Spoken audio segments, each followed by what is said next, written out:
अस्सलाम वालेकुम। आपको आज के प्रोग्राम में खुशामदीद। मुल्क में कोरोना के केसेस तेजी के साथ फैल रहे हैं और ये पहली लहर के बारे में तो हमने सुना था, मगर ये दुनिया के बहुत सारे ममालिक में दूसरी लहर पहली लहर से ज्यादा खतरनाक है, जिसके बायस अब हुकूमत ने सियासी सरगर्मियों पर पाबंदी जो है वो लगा चुकी है। लेकिन अपोजिशन इस बात पर इसरार कर रही है कि जलसे किए जाएंगे।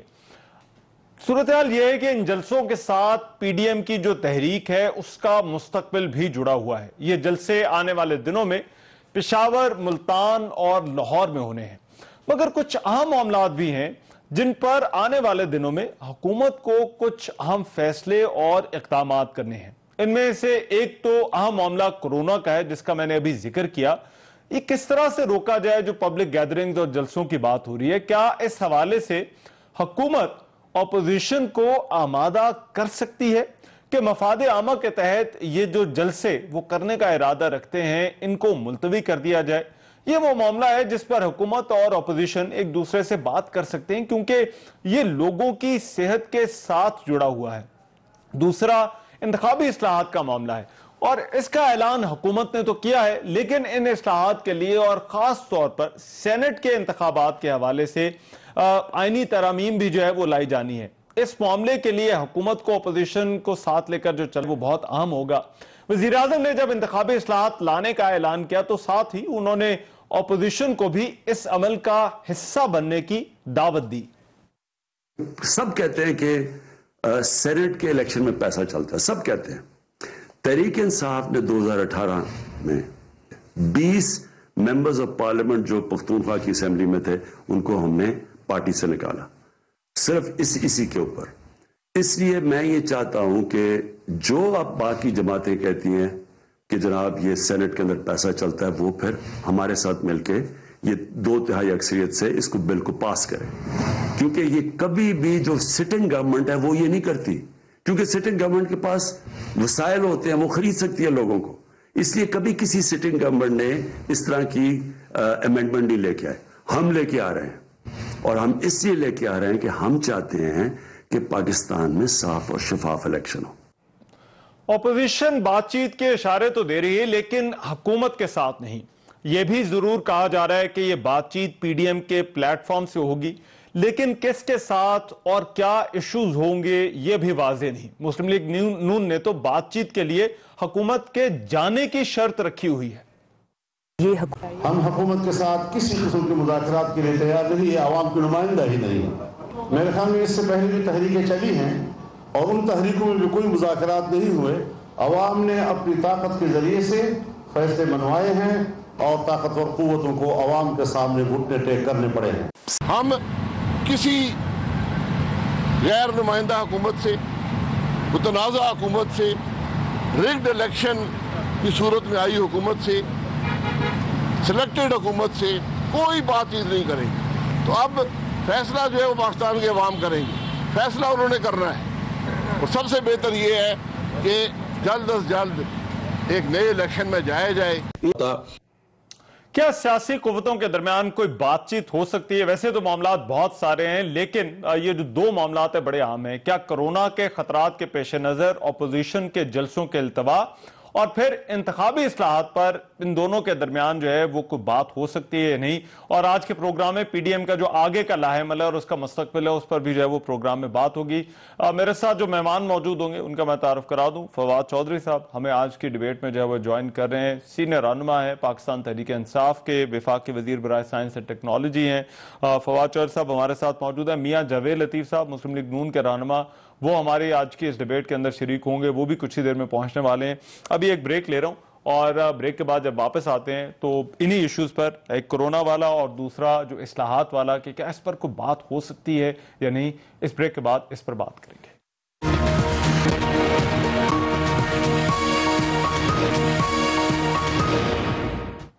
ब्रेक के बाद प्रोग्राम में एक मरतबा फिर से खुशामदीद। मुल्क में सियासी कुव्वतों में कोई बातचीत हो सकती है और खास तौर पर ये जो दो मामला जिनका मैंने जिक्र किया, एक तो कोरोना क्या जल्द से मुलतवी होंगे या नहीं, और दूसरा इंतखाबी इस्लाहात क्या वो हो सकती हैं, क्योंकि बल्दियाती इंतखाबात और सेनेट के इंतखाबात ये दो बड़े इंपॉर्टेंट इशूज हैं। फवाद चौधरी साहब वफाकी वजीर बराए साइंस एंड टेक्नोलॉजी और मियाँ जावेद लतीफ साहब मुस्लिम लीग नून के सीनियर रहनुमा मेंबर कौमी असम्बली हैं, वो हमारे साथ आज इस डिबेट में मौजूद हैं।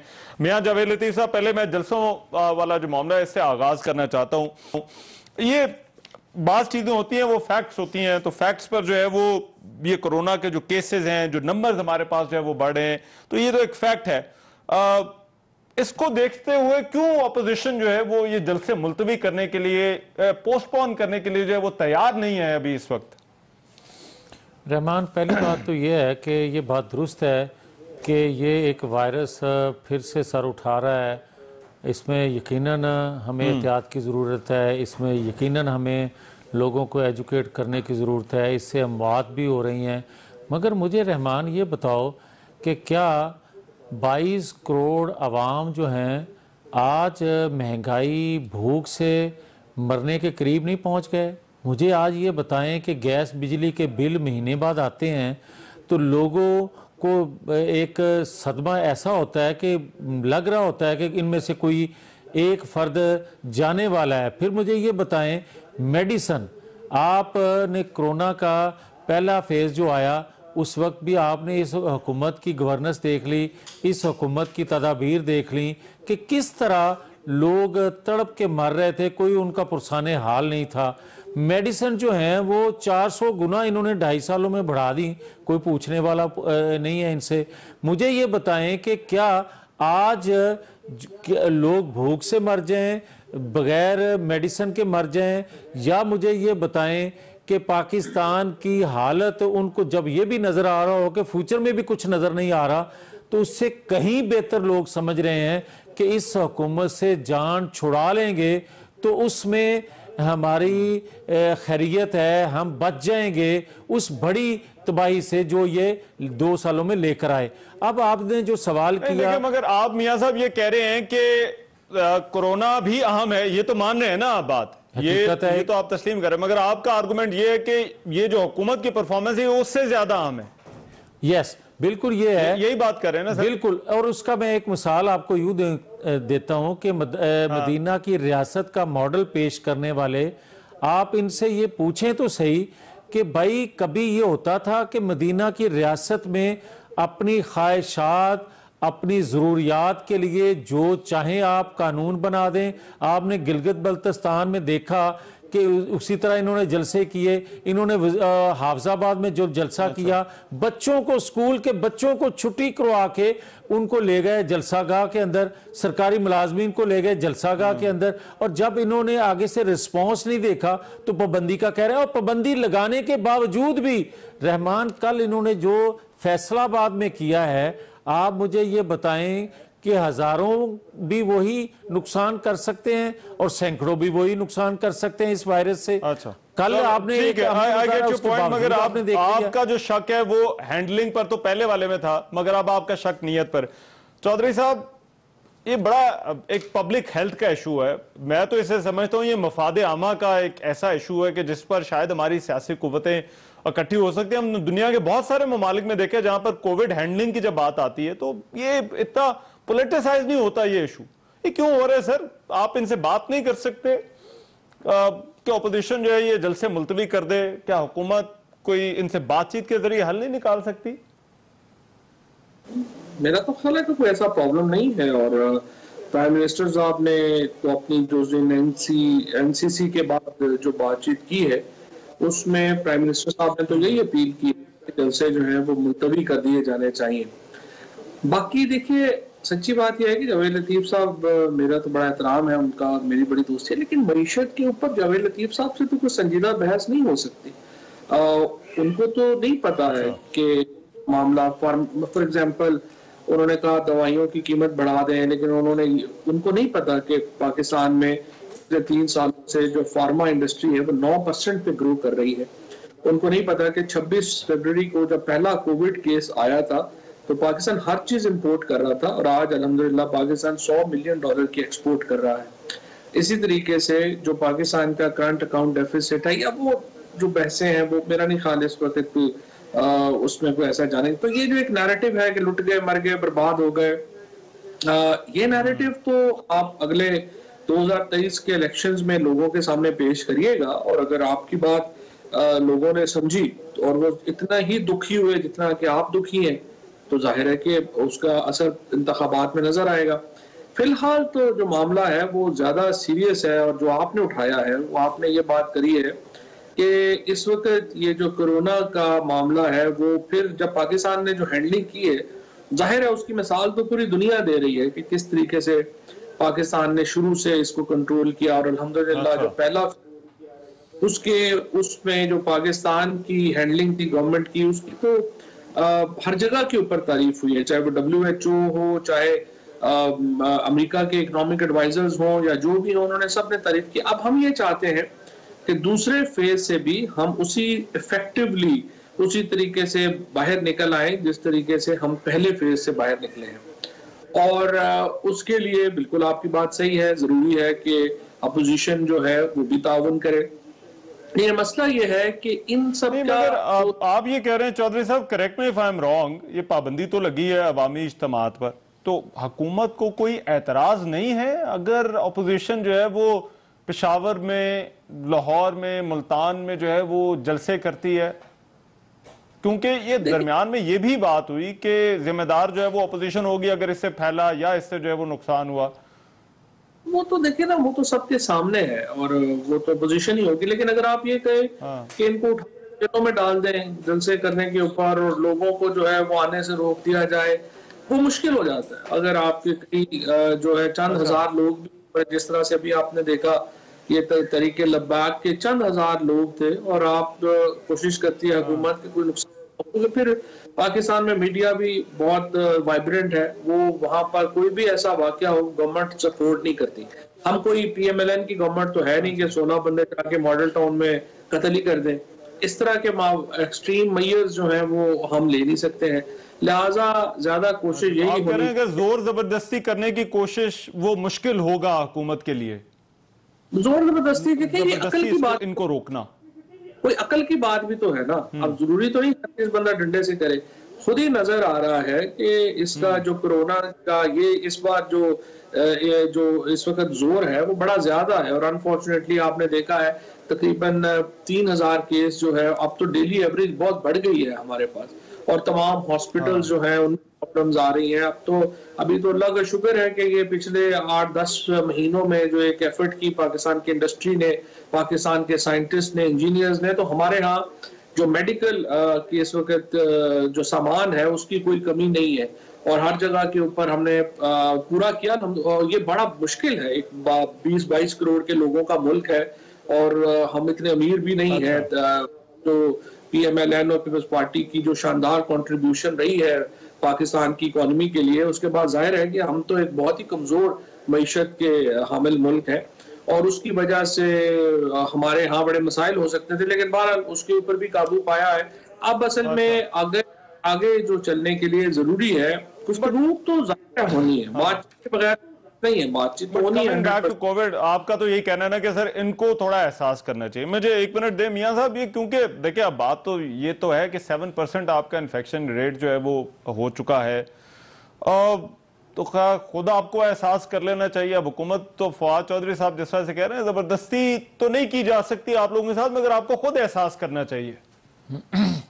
रहमान शुक्रिया।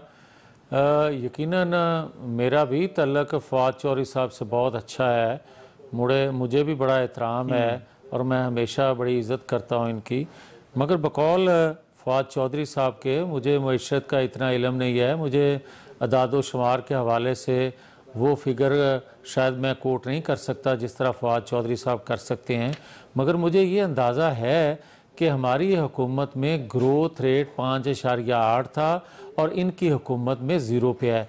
मैं ये ज़रूर कह सकता हूँ कि उस वक्त आटे की कीमत क्या थी, आज क्या है। मैं ये ज़रूर कह सकता हूँ उस वक्त चीनी के, दाल के रेट क्या थे, आज क्या है। मैं आज सवाल इनसे ये ज़रूर कर सकता हूँ कि उस वक्त सब्जियाँ, गोश्त किस भाव मिल रहे थे, आज क्या किस भाव में रहे। मैं ये जरूर इनसे पूछ सकता हूं कि उस वक्त डॉलर की इतनी ऊंची उड़ान थी या आपके रुपए की कदर इतनी गिर गई थी जितनी आज है। मैं इनसे ये सवाल जरूर करने में हक बजानब हूं कि उस वक्त अद्वियात की कीमत क्या थी, आज क्या है। मैं शायद इनसे ये भी पूछने की जसारत कर सकता हूं कि उस वक्त पंजाब के तमाम अस्पतालों में हर मरीज की बिला तफरीक मुफ्त उसका इलाज होता था, तमाम मेडिसिन फ्री मिलती थी। आज चंद हाथों में सेहत कार्ड दे के बाकी तमाम लोग जो हैं वो रुल गए हैं। ये मैं पूछने की हिम्मत जरूर इनसे कर सकता हूं। हाँ, मैं ये भी पूछने की इनसे हिम्मत जरूर कर सकता हूं कि आपके बकौल के 3 साल और मजीद आपको बर्दाश्त करें और उसके बाद जो बच जाए वो वोट उसको दे दे जो उसको अच्छा लगे। तो पहले हम ये इंतजार करें कि 3 साल पूरे होने में कितने बकाया लोग रह जाते हैं, उसके बाद फैसला करें। आज आपको नजर नहीं आ रहा कि आप गिलगित बल्तिस्तान में तमाम तर हुकूमती मशीनरी इस्तेमाल करने के बावजूद आपका हशर क्या हुआ है, इसके बावजूद आपको रिजल्ट चेंज करने पड़े, इसके बावजूद फिर आपको रिजल्ट बदलने पड़े। फिर मुझे ये बताएं कि क्या मैं पीएमएल का ये जिक्र करते हैं कि ये हुकूमत पीएमएल की आज नहीं है, ये बात दुरुस्त है कि 126 दिन का धरना जो था हमने ही बर्दाश्त किया था। इन्होंने तो फैजाबाद का धरना जो है 2 दिन उसका जो हशर किया वो भी सबके सामने है। इसके बावजूद मैं इनसे ये सवाल करने में शायद हक बजानब हूं कि आज किसी बाजार चौराहे में जाकर फवाद चौधरी साहब देख लें, पूछ लें किसी से कि जिन्होंने ये जुर्म किया था, किसी चंद लोगों ने भी इनको वोट देने का, आज झोलियां उठा के क्या बददुआएं किसको दे रहे हैं। ये सारी वो चीजें सवाल भी उठा दिए मगर मुआशी सवाल भी उठाए। चौधरी साहब हुण तुसीं कन्विंस हो कि मियां साहब के सवाल जेन्युइन है या नहीं? देखिए ना रहमानी, ये सतही बातें है ना कि आज कीमत जो है जी वो अब मतलब इसके ऊपर कोई भी बंदा, आप तो खुद चाहे चूंकि इसके ऊपर ज्यादा आपका अपना है मेरे से ज्यादा, एक्चुअली आप तो खुद इसके ऊपर देखते हैं, मतलब 100 रुपए के ऊपर डॉलर रखा लेकिन कीमत क्या दी? 7 अरब डॉलर तो हमने इस बात के ऊपर खर्च कर दिए कि हमारा जो डॉलर्स हैं वो डॉलर जो है वो 100 रुपए के ऊपर रहे। उसके बाद ये जो बात कर रहे हैं कि ग्रोथ रेट जो कह रहे हैं, यानी आप देखिए कि 1947 से लेकर के 2006 तक पाकिस्तान ने टोटल जो कर्जा लिया था वो 16 ट्रिलियन था। जो इन्होंने आकर के जो 6 ट्रिलियन था। जब इनकी और पीपल्स पार्टी ने 10 सालों में 6 ट्रिलियन से कर्जा 30 ट्रिलियन पे पहुंचा दिया और अब हमें बता रहे हैं कि ग्रोथ रेट जो है वो ये था। करंट अकाउंट डेफिसिट आपके सामने, पाकिस्तान की तारीख का सबसे बड़ा करंट अकाउंट डेफिसिट छोड़ के गए $20 बिलियन का, जो अल्हम्दुलिल्लाह अब जाकर के सरप्लस हुआ है। लेकिन वो मैं उसमें देखिए वो फिर टॉपिक और हो जाएगा और उसमें है जाहिर MLN की जो इकोनॉमी है, इनको तो बेसिकली तो फ्रेंकली ये जो इनके बाकी लोग भी आते हैं, जुबैर साहब है या इसाक डार वगैरह, ये जो बाकी लोग, इनको तो 4-5 साल तो इकोनॉमी के ऊपर बात ही नहीं करनी चाहिए। जिस कदर बुरा हाल ये कर और जिस कदर हशर नशर ये पाकिस्तान का करके गए, वो जावेद लतीफ साहब को तो पता ही नहीं होगा ना कि किस तरीके से। इनको तो यही बता दिया गया ना कि ग्रोथ रेट 5.8% थी, लेकिन इनको ये नहीं बताया गया कि ग्रोथ रेट वो 5.8 थी और ये जो 0% के ऊपर है, इनको ये भी नहीं बताया गया कि इस वक्त दुनिया की जो 23 बड़ी चले ये इकोनॉमी की डिबेट हो जाती है और मैं खुद खैर बड़ा कम इल्म सा तालिब इल्म। आपने मियां जावेद लतीफ साहब के बारे में बात किया, आप मेरे बारे में जरूर ये बात कह सकते थे कि मुझे शायद इतनी समझ रहा हूं, मगर मैं सियासी सवाल आपसे जरूर पूछूंगा। और सियासी सवाल ये है कि अब इसका करना क्या है, क्योंकि देखिए ये आने वाले दिनों में जो है वो पंजाब के अंदर पंजाब की सियासत को आप समझते हैं, ये मुल्तान लाहौर में जो है वो जलसों की बात हो रही है। क्या सियासी तौर पर सियासी जमातों के दरमियान अभी कोई बात नहीं हो सकती? क्या ऐसे माहौल बन चुका है कि अब बात नहीं होगी तो ये डेडलॉक ही रहेगा? देखिए जी, सच्ची बात यह है कि बातचीत तो 100% होनी चाहिए और दूसरी बात यह है कि जब जलसे जुलूस हो रहे हों या एहतजाज हो रहा तो उससे मुल्क में एक सियासी अफरा तफरी रहती है और उससे इकोनॉमी मजीद दबाव में आती है। प्रॉब्लम हमारी एक तो कोविड की वजह से पूरी दुनिया में एक आपको पता है इकोनॉमी जो है वो स्क्वीज हुई है।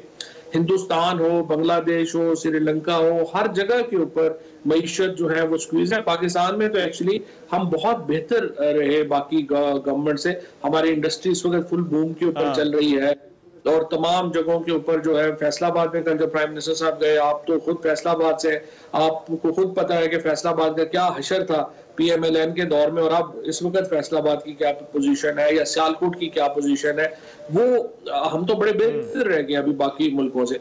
लेकिन इसके बावजूद मैं ये समझता हूँ कि ये जो पॉलिटिकल एक कह लीजिए कि एक इस वक्त एक गर्मी है, इसको खत्म करने की जरूरत है, और इस पे बिल्कुल एक डायलॉग की जरूरत है हुकूमत में और अपोजिशन में।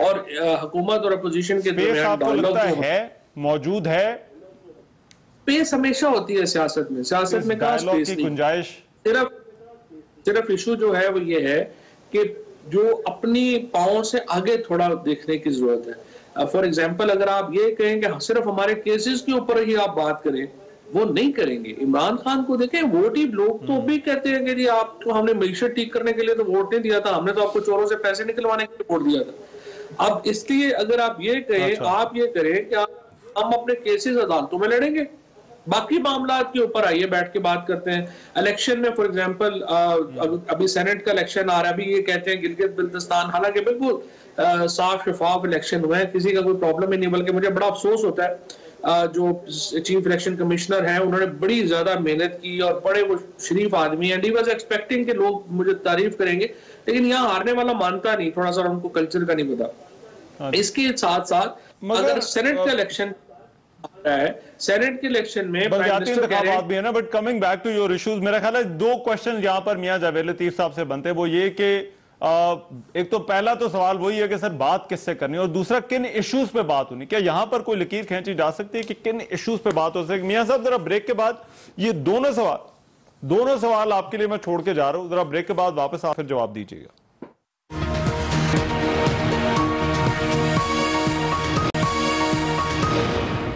ब्रेक के बाद प्रोग्राम में एक मरतबा फिर से खुशामदीद। ब्रेक पर जाने से पहले एक सवाल छोड़ा था मियां जावेद लतीफ साहब के लिए। मियां साहब, ये इंतखाबी इस्लाहात वाला जो इशू है, ये आपके PDM जो ऐलानिया था उसका हिस्सा भी है, क्यों नहीं बात हो सकती है हुकूमत से इस पर? मैं रहमान साहब, आपके इस सवाल से पहले मेरा बड़ा अच्छा तल्लक है फवाद चौधरी साहब से, मगर वज़ीर भी हैं।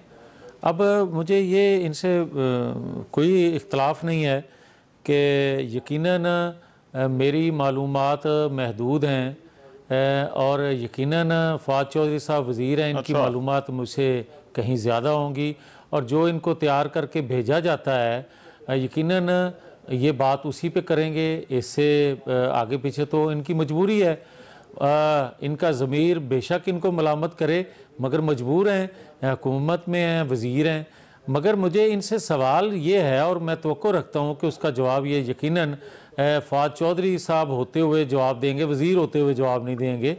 मुझे बताएं कि आज कर्ज़ा कितना लिया गया 2.5 सालों के अंदर, और उससे किया क्या? 2.5 सालों के अंदर जो कर्ज़ा लिया गया है, बकौल इमरान खान साहब के पिछली हुकूमतें कर्ज़ा लेती थी करप्शन के लिए और माल बनाने के लिए। हमने तो इसके बावजूद इनकी जो भी इल्ज़ामात थे, हमने बिजली के कारखाने लगाए। 67 सालों में अगर 18,000 मेगावाट बिजली बनी थी, वो मैशत वाली बात होगी। अब जरा इस पर आ जाए, ये सवाल हो गया, ये मैं चौधरी साहब से मैं पूछ लूंगा, बट आप उस पर आए। ये जो इंतखाबी इस्लाहात वाला जो हमारा इशू है, क्यों नहीं बात हो सकती इनसे सर? अब आ जाए, जो आप सवाल कर रहे हैं रहमान साहब, किसी तौर पर भी मौजूदा हुकूमत के साथ हम ये मुज़ाकरात करने के लिए तैयार इसलिए नहीं कि आप ये देखें फैटफ के जब बिल पास करना था उस पे इन्होंने क्या किया, और जब हमने पाकिस्तान के ताजरों के लिए, सनतकारों के लिए, आम शहरी के लिए इनको कहा कि आप दहशत गर्दों के लिए जो कानून बना रहे हैं, अपने सनतकारों ताजरों के लिए, सरमायाकारों के लिए क्या वही कानून बनाना चाहते हैं? तो इससे सरमायाकार का अदम एतमाद आप पर होगा, रियासत पर होगा। ये खुदा के लिए मत किया जाए। इन्होंने कहा ये NRO लेना चाहते हैं। अब मैं ये कहूँगा कि हुकूमत वक्त पर ना किसी को एतमाद है, ना ये अवाम की नुमाइंदा जमात है। मैं ये समझता हूँ कि PDM के प्लेटफार्म से ये फैसला होगा कि हमने इनके जाने के बाद किससे मुज़ाकरात करने हैं। मगर मुज़ाकरात होंगे, रिफॉर्म्स होंगी, तो मुझे ये सिर्फ कहना है कि क्या गिलगित बल्तिस्तान का नियरेस्ट करीब में जो इलेक्शन हुआ है उस पर इनको रिफॉर्म्स की जरूरत नहीं थी? मुझे ये बताएं कि पाकिस्तान के अंदर एक हुकूमत जाती है, ये रवायत, एक मिनट रहमान, एक मिनट जरा सवाल जरा सुनिएगा, रहमान एक बड़ी इंपॉर्टेंट चीज है और ये मेरे जैसे और बहुत सारे लोग जो हैं वो शायद ये आपसे समझना चाहेंगे क्योंकि आप बड़ा करीब से इन मामलात को देखते हैं। क्या पीडीएम ये वाजे कर सकती है कि नंबर 1 किससे बात करनी है और नंबर 2 इश्यूज क्या हैं जिन पर जो है वो बात करनी है? पहले तो मैं ये अर्ज़ कर दूं कि पाकिस्तान की पिछले 10 सालों से कम ये रवायत रही है कि हुकूमत वक्त जो होती है इंतखाबात में के करीब आने पर जो निगरान सेटअप होता है अपोजिशन की मुशावरत से वो होता है। अब गिलगित बल्तिस्तान में हुकूमत PMLN की थी, उससे कोई बात ही नहीं किसी ने की और अपने निगरानों के ज़रिए जो कुछ गुल खिलाए गए वो आपके सामने है। अब आप जो सवाल कर रहे हैं कि अगर PDM इनसे बात नहीं करेगी तो किससे करेगी, हम ये समझते हैं क्योंकि ये चोर दरवाजे से आए हुए हैं और ये मुख्तलिफ वक्तों में अपनी ज़रूरत के मुताबिक जो है वो बात करते हैं। मुझे ये बताएं कि अभी माजी करीब में सेनेट का अदम एतमाद की तहरीक हमने पेश की और बकौल इमरान खान साहब के जो हुकूमत वक्त होती है वो हुकूमती मशीनरी दबाव इस्तेमाल करके फ़ायदा लेती है। देखें मैं कैसा कानून लाना चाहता हूँ, इसका मतलब ये हुआ कि पहले तो आप इकरार जुर्म करें कि आपने अदम एतमाद की तहरीक में रियासती मशीनरी को इस्तेमाल किया। अब आप मुझे ये बताएं कि इन पर कैसे हम एतबार कर लें कि जो खुद लाए हुए हैं आए नहीं, लोगों के मुंतखब करदा नहीं है। अब जो दूसरा सवाल है आपका कि किससे बात करेंगे, वो तमाम दरवाजे बंद किए जाएं मियां साहब जिनकी वजह से आपको वो तहरीक अदम एतमाद आपकी कामयाब नहीं हो सकी? ये बात ठीक है, ये विंडो खोल रहे हैं। मैं ना कतन ये विंडो हम खोल नहीं रहे। हम ये कहते हैं कि पाकिस्तान के तमाम स्टेक होल्डर, भले कोई ताकतवर है भले कोई कमजोर है, आप भी स्टेक होल्डर हैं, अवाम भी स्टेक होल्डर हैं, पाकिस्तान के अंदर और भी इदारे हैं। आप ये मत समझें कि जो विंडो हम बंद करने की बात कर रहे हैं उसी से खैर हम चाहते हैं, कतन ऐसा नहीं है। मगर ये फैसला PDM के प्लेटफॉर्म से होगा, इमरान खान से नहीं हो सकती बात। मैं चौधरी साहब ये सेनेट वाला काम हो पाएगा? देखें बल्दियाती इंतखाबात भी हैं, जाहिर बात है वो भी आपकी हुकूमत होगी जब वो इंतखाबात होंगे, मगर आई थिंक सब उससे भी ज्यादा अहम जो है वो सेनेट वाला मामला है जो वजीर आजम करना चाह रहे हैं, तो फिर ये कैसे होगा सर? अच्छा बिल्कुल, मैं एक मिनट वो भी देता हूँ और एक मिनट जो कर्जों की बात की उसका भी मैं जवाब दे दूं। इस साल पाकिस्तान ने $4 अरब जो है वो कर्जा लिया है और $10 अरब कर्जा जो है वो वापस किया है। PMLN की अगर आप हुकूमत को देखना चाहें तो इन्होंने तकरीबन 2013-14 में जो है वो $6 अरब लिया, उसके बाद इन्होंने 14-15 में जो है वो $5.5 अरब कर्जा लिया, उसके बाद इन्होंने उसके बाद अगले साल फिर उन्होंने $4.5 अरब जो है वो कर्जा लिया और इसके बाद उन्होंने फिर जो 16-17 है उसमें फिर इन्होंने $7 अरब जो है वो कर्जा लिया। तो आप अंदाजा लगा लें कि इतना सारे सेम ही हैं तकरीबन।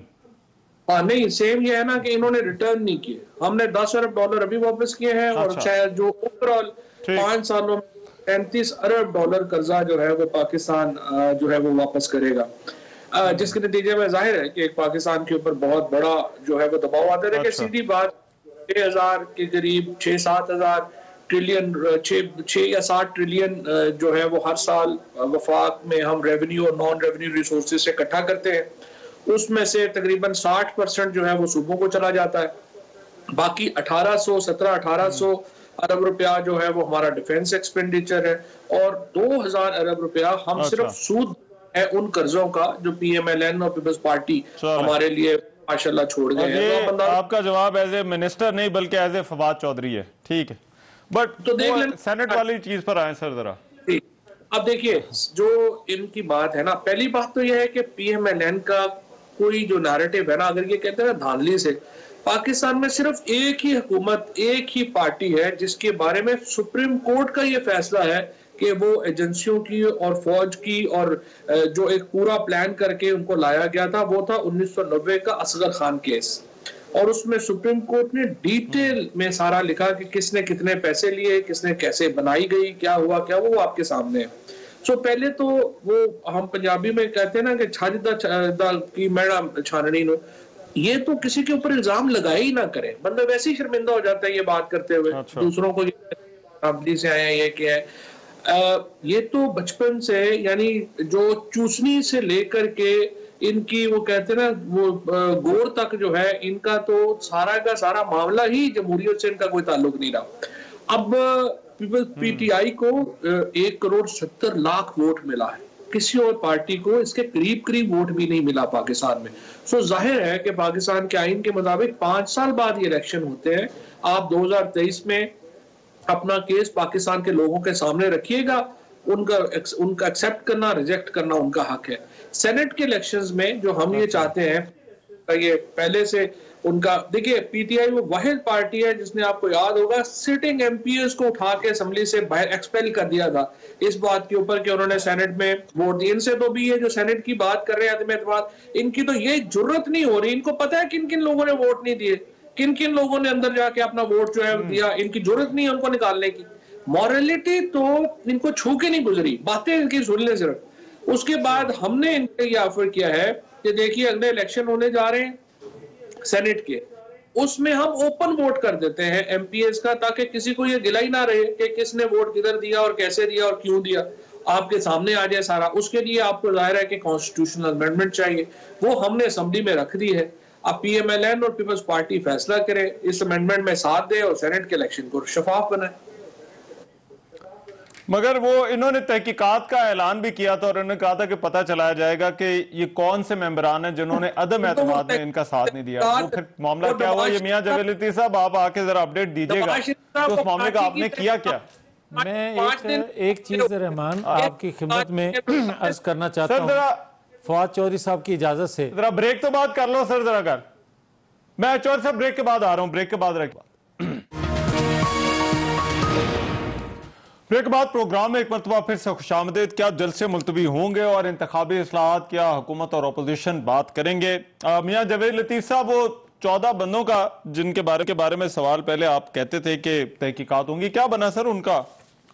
रहमान 1 मिनट मुझे दें, क्योंकि मेरा इल्म महदूद है, इसलिए मैं शायद आदादो शुमार कर्जों के हवाले से वो ना बता सकूं, मगर क्योंकि वजीर साहब को तैयार करके भेजा जाता है, इनके पास ज़्यादा आदादो शुमार होते हैं जो इनको रटाए जाते हैं और वही रटी रटाई सारी वो फिगर जो है सब वजीर आके वही दे देते हैं। तो ईयर वाइज ब्रेकडाउन दे दिया मियां साहब। रहमान 1 सेकंड, मैं रहमान आपसे सवाल करता हूँ वजीर साहब से पूछने के लिए कि क्या पहले भी जो हुकूमतें कर्जे लेती रहीं किस्तें अदा करती थी पिछली हुकूमतों की कि नहीं, इन्होंने कोई कौन सा नया काम कर दिया है कि हमने इतनी कर्जों की किस्तें वापस की। ठीक है सर।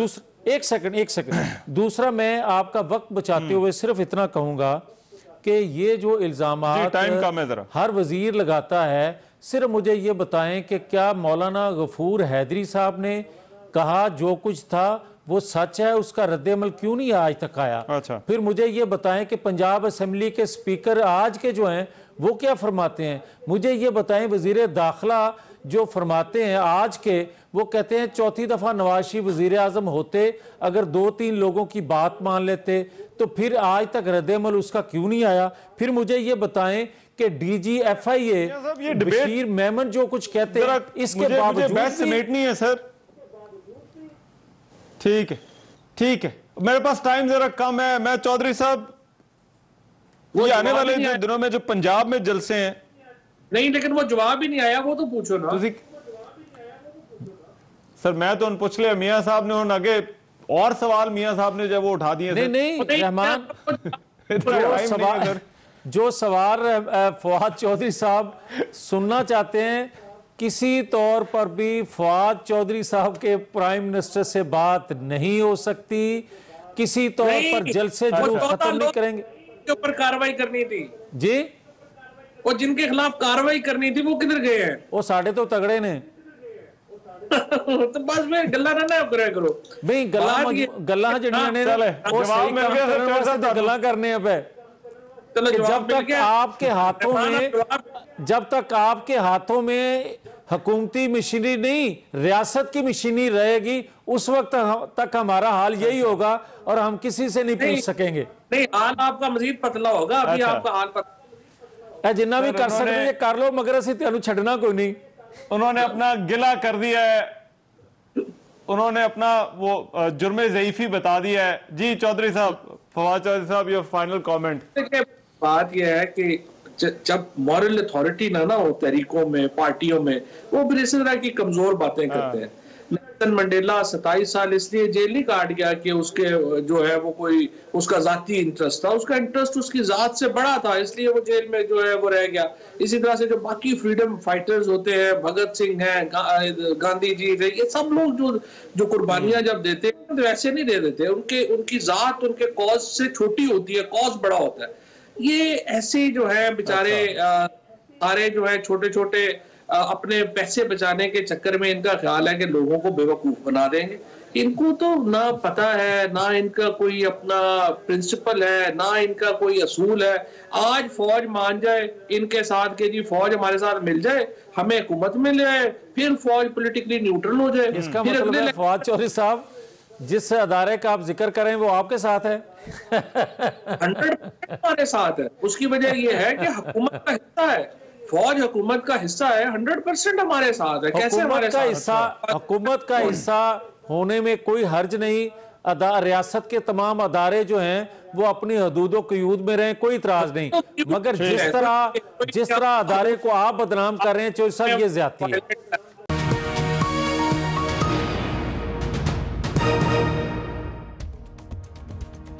मैं हूं रहमान अजहर और अपना पसंदीदा शो देखने के लिए हमारा चैनल सब्सक्राइब करें और मजीद मालूमात के लिए बेल आइकॉन पर क्लिक करें।